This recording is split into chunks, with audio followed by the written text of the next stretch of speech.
몇 해 전, 제가 일본 도바에 있는 한 호텔에 머무르게 되었을 때의 일입니다. 그 호텔에는 연세가 지긋한 일본인 여직원이 있었고, 저는 머무는 동안 식사 때마다 그분의 정성스러운 시중을 받았습니다. 그렇게 며칠이 지나고 떠나기 전날 아침이었습니다. 제 마음속에 문득 이런 생각이 들었습니다. 이분에게 복음을 전해야겠다. 그냥 떠날 수는 없다. 그래서 아침 식사 중 조심스럽게 물었습니다. 예수님을 믿으십니까? 그분은 고개를 저으며 대답했습니다. 아니요, 믿지 않습니다. 그래서 저는 다시 물었습니다. 그럼 왜 살아가십니까?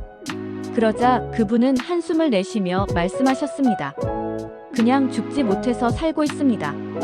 그 순간 그분의 얼굴에는 깊은 근심이 가득했으며 저는 마음 깊은 곳에서 안타까운 마음이 올라왔습니다. 그래서 이렇게 말씀드렸습니다. 인생은 단지 살아내는 것이 아닙니다. 예수님은 우리에게 길이요, 진리요, 생명이 되어주시는 분이십니다. 예수님을 믿으면 진정한 삶의 의미와 기쁨을 얻게 됩니다. 그 말을 듣고 그분은 조심스럽게 물었습니다. 하지만 선생님, 예수님은 십자가에 못 박혀 돌아가셨잖아요. 그건 실패 아닌가요? 저는 미소를 지으며 대답했습니다. 아닙니다. 예수님의 십자가 죽음은 결코 실패가 아닙니다. 오히려 그것은 인류의 죄를 대신 지고 치르신 하나님의 위대한 사랑의 표현입니다. 우리는 모두 죄 가운데 살아갑니다. 원죄에 사로잡혀 있고 우리의 삶 속에서도 수많은 자범죄를 짓지요.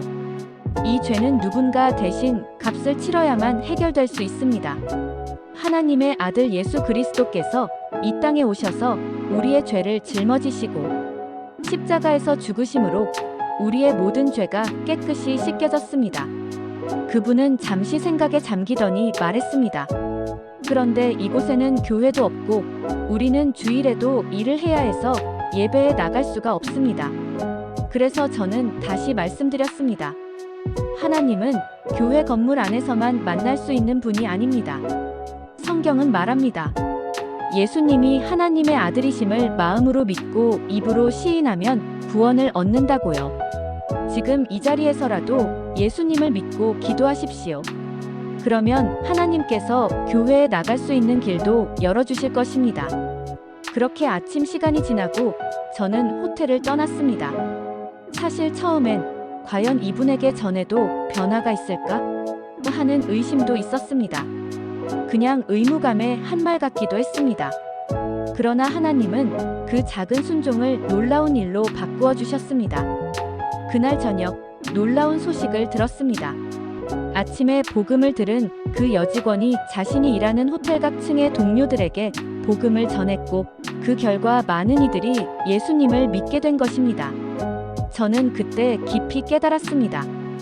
하나님은 우리가 던진 작은 씨앗 하나라도 귀하게 사용하신다. 전도는 사람의 일이 아니라 하나님의 일이다. 우리는 단지 순종하면 되는 것이다. 이 짧은 경험은 저에게 큰 교훈이 되었습니다.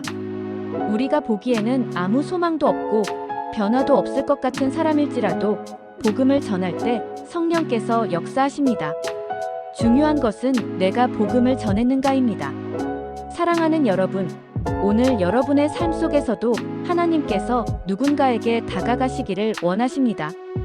때를 얻든지 못 얻든지 우리의 입술을 통해 예수님을 전하는 삶을 살기를 소망합니다.